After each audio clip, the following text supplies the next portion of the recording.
नमस्कार, आप देख रहे हैं जोहार झारखंड। आपके साथ मैं हूं अलीम अतहर। झारखंड की राजनीति में एक बार फिर हलचल तेज हो गई है, क्योंकि ऑफिस ऑफ प्रॉफिट मामले पर निर्वाचन आयोग कभी भी फैसला सुना सकती है, और फैसला सत्ता पक्ष के खिलाफ आया तो संभावित हालात से निपटने के लिए गठबंधन ने कमर कस ली है।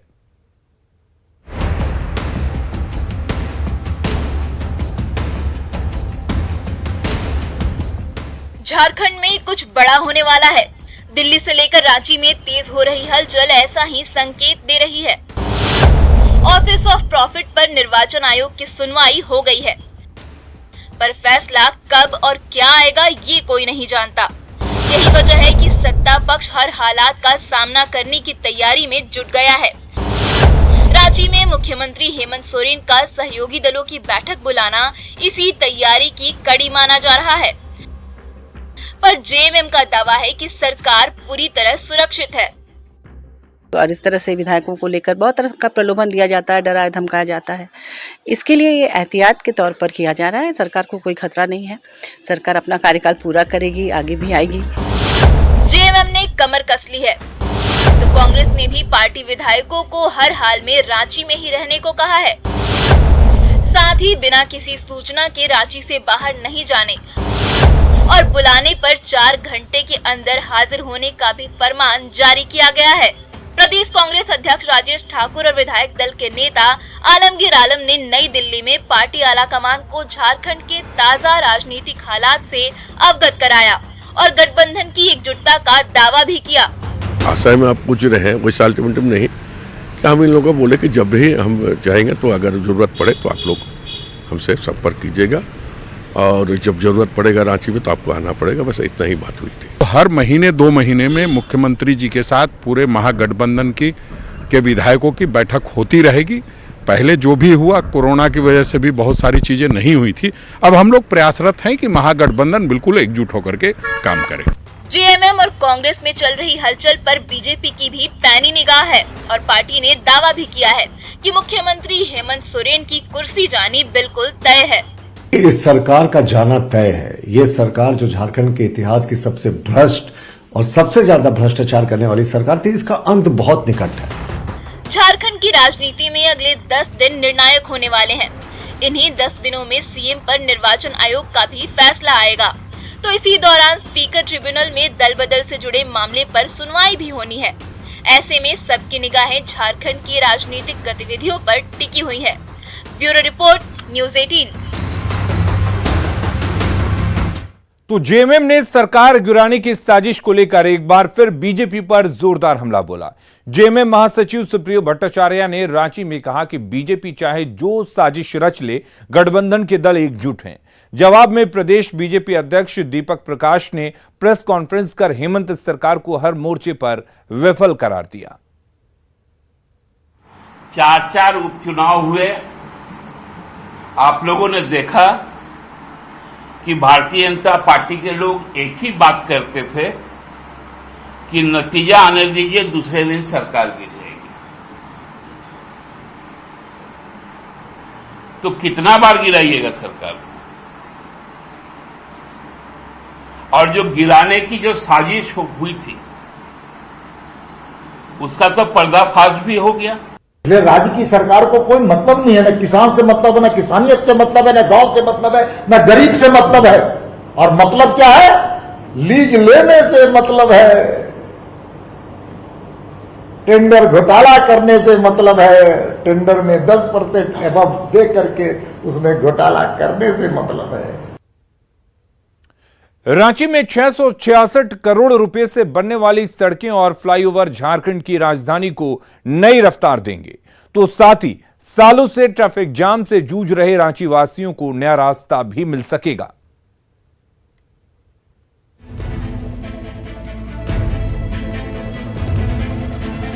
वो दिन दूर नहीं जब 666 करोड़ रुपए से बनने वाली सड़कों और फ्लाईओवर से रांचीवासी बिना रुके और बिना थके अपनी मंजिल की ओर दौड़ते रहेंगे। जी हाँ, मुख्यमंत्री हेमंत सोरेन ने जन्माष्टमी के मौके पर जिन सड़कों की आधारशिला रखी, वो सड़कें रांची की रफ्तार तो बढ़ाएंगी ही, सालों से सड़कों पर रेंगने वाले रांची वासियों को जाम से छुटकारा भी दिलाएंगी।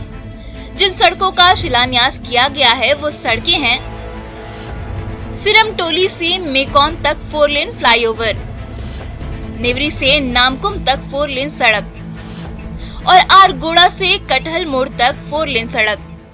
और आज ये एलिवेटेड फ्लाईओवर बनाने का काम आज शिलान्यास के रूप में हो चुका। 2.34 किलोमीटर लंबा सिरमटोली चौक मेकॉन चौक 4 लेन फ्लाईओवर बनाने पर 339 करोड़ 69 लाख खर्च आएगा। तो 15 किलोमीटर लंबे नेवरी नामकुम 4 लेन सड़क के निर्माण पर 129 करोड़ रुपए का खर्च आएगा। यही नहीं, 5 किलोमीटर लंबे अरगोड़ा चौक कटहल मोड़ सड़क के चौड़ीकरण पर 197 करोड़ की लागत आएगी। मुख्यमंत्री हेमंत सोरेन ने दावा किया है कि तीनों सड़कों का निर्माण 20 महीने से भी कम समय में पूरा कर लिया जाएगा। कि इसको हम लोग बहुत कम समय में बनाने का हम लोगों ने चुनौती लिया है। सिर्फ यही फ्लाईओवर नहीं, बल्कि यहां जो भी योजनाएं हम धरातल पे उतार रहे हैं, उन सब योजनाओं में टाइम बाउंड वर्क काम कैसे हो, ये पहली प्राथमिकता है उस योजना की। ये सड़कें झारखंड की राजधानी की रफ्तार तो बढ़ाएंगी ही, रांची की सूरत बदलने में भी मील का पत्थर साबित होंगी। जाहिर है, रांची वासियों की निगाहें अब सड़कों के निर्माण कार्य की रफ्तार पर टिक गई हैं। अविनाश कुमार, न्यूज़ 18, रांची। धनबाद के 2 ठिकानों पर सीबीआई ने एक साथ दबिश दी तो इसके जरिए 34वें नेशनल गेम्स घोटाले की परत दर परत सामने आने की उम्मीद और बढ़ गई है।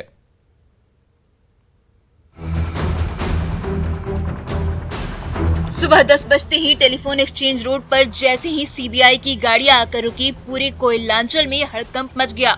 सीबीआई के तेज तर्रार अफसर बिना एक पल गवाए ताइक्वांडो संघ के अधिकारी प्रभात शर्मा और उनके भाई संजय शर्मा के ठिकानों पर तलाशी लेने लगे। जैसे जैसे वक्त गुजरने लगा, छापेमारी की खबर पूरे झारखंड में फैलने लगी और दबी जबान से छापेमारी की वजह भी सामने आने लगी। पर करीब 5 घंटे बाद दोपहर 3:30 बजे जब छापेमारी खत्म करके सीबीआई अफसर वापस लौटे तो मीडिया को कुछ भी बताने से साफ इनकार कर दिया।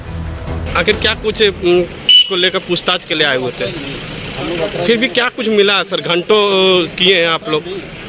ये आपने इसको बताया। दरअसल झारखंड हाई कोर्ट की ऑर्डर पर रांची में 2011 में 34वें राष्ट्रीय खेल के आयोजन और स्पोर्ट्स कॉम्प्लेक्स के निर्माण में घपले की जांच पिछले कई साल से सीबीआई कर रही है।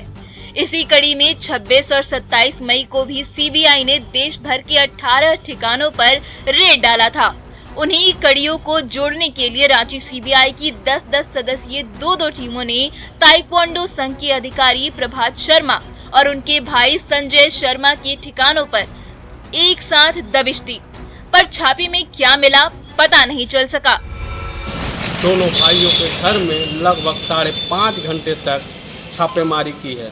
हालांकि इस मामले में सीबीआई की टीम के अधिकारी ने कुछ भी बताने से इनकार कर दिया है। पूरा देश 11 साल पुराने इस चर्चित घोटाले का सच और तमाम दोषियों को सलाखों के पीछे देखना तो चाहता है, पर ये तभी संभव होगा जब सीबीआई की तेज तर्रार टीम घोटाले की कड़ियों को जोड़कर किसी नतीजे तक पहुंच जाती है। संजय गुप्ता, न्यूज़ 18, धनबाद। रांची में जन्माष्टमी को नन्हे कान्हा और गोपियों ने और रंगीन बना दिया। इस दौरान नन्हे कान्हैया लाल दही हांडी फोड़ते दिखे तो गोपियां उनके इर्द गिर्द झूमती रहीं। इस कार्यक्रम में नन्हे बच्चे बेहद उत्साह के साथ शामिल हुए। बच्चों की दही हांडी प्रतियोगिता का जायजा लिया न्यूज़ 18 संवाददाता रूपाली त्रिपाठी ने। जन्माष्टमी के जश्न में पूरा राजधानी रांची डूबा हुआ है। इसी में आप छोटे छोटे बच्चों को देखेंगे किस तरीके से राधा और कृष्ण कन्हैया का जो प्यार है उसको रिफ्लेक्ट करते हैं सामने और पूरा धूमधाम से इस जश्न को मना रहे हैं। आइए छोटे कन्हैया से आज बात करते हैं जो किस तरीके से कान्हा बनकर गोपियों के साथ खड़े हैं। क्या बने आप? आज मैं कृष्णा बनाऊंगा। अब कृष्णा तो बहुत नटखट होता है, क्या कर रहे हैं आप आज? आज हांडी फोड़ेंगे, बताइए क्या करेंगे आज? आज मैं माखन फोड़ूंगा। और क्या कर रहे हैं? गोपियों को परेशान भी करते हैं। हाँ, कृष्णा बहुत नटखट होता है, हर दिन माखन चोरी करता है और गोपियों को भी परेशान भी करता है। कृष्ण और राधा का बहुत प्यारा सा बंधन होता है, इस बंधन के बारे में आप बात करेंगे, बताएंगे क्या है? दोनों एक दूसरे से प्यार बहुत करते हैं। हाँ, ये वाला कृष्ण कैसा है?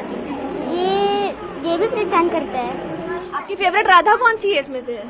मेरी फेवरेट है भाई। ये है, ये है, ये है मेरे भाई। तो आपने देखा कि नन्हे से जो कृष्ण का नैया, उन्होंने कैसे बताया कि उनकी प्यारी सी छोटी सी राधा भी है यहाँ पर, और उन्होंने बहुत ही बखूबी अपने राधा कृष्ण की जोड़ी को दर्शाया है। और स्कूल में छोटे छोटे बच्चे का विभिन्न कार्यक्रम कर आज जन्माष्टमी के दिन को बखूबी लोग यहाँ पर जश्न के तौर पर मना रहे हैं। कैमरामैन संजीव के साथ रूपाली त्रिपाठी, न्यूज 18 रांची।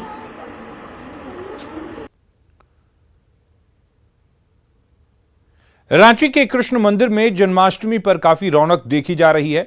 पश्चिम बंगाल से मंगाए गए फूलों से पूरे मंदिर को सजाया गया है। रंग बिरंगी लाइट की चकाचौंध हो रही है और कान्हा के दर्शन के लिए भक्तों की भीड़ जुट गई है। कृष्ण जन्मोत्सव का पर्व आज देर रात शुरू होगा, जो अगले दिन भी चलेगा।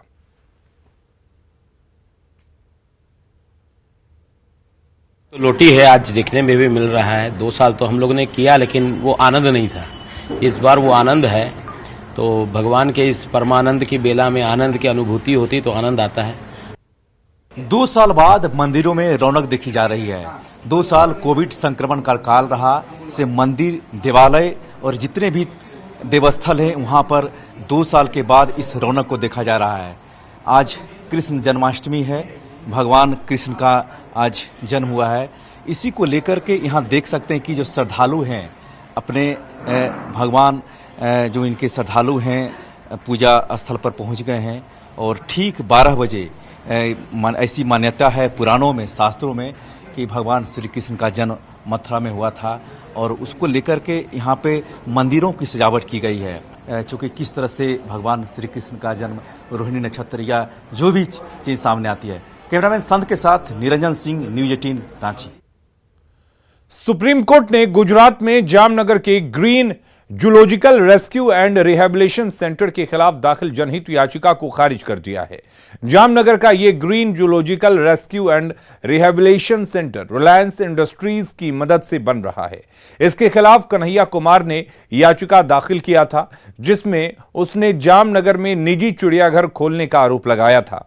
इस मामले में कोर्ट ने अपने आदेश में कहा कि green zoological rescue and rehabilitation centre एक चिड़ियाघर और पंजीकृत रेस्क्यू सेंटर है। उसे विदेश से जानवरों को लाकर यहां रखने की अनुमति देने में केंद्रीय चिड़ियाघर प्राधिकरण ने किसी तरह की कोई कानूनी गलती नहीं की है। मामले में आदेश देने के दौरान कोर्ट ने याचिकाकर्ता को फटकार भी लगाई। कोर्ट ने कहा कि याचिकाकर्ता खुद भी इस फील्ड के विशेषज्ञ नहीं हैं और उन्होंने सिर्फ न्यूज रिपोर्ट के आधार पर याचिका दाखिल कर दी। ये न्यूज रिपोर्ट भी किसी विशेषज्ञ ने तैयार नहीं की है। सभी तथ्यों को देखते हुए ये नहीं कहा जा सकता है कि इसमें किसी तरह का गैर कानूनी काम हुआ है।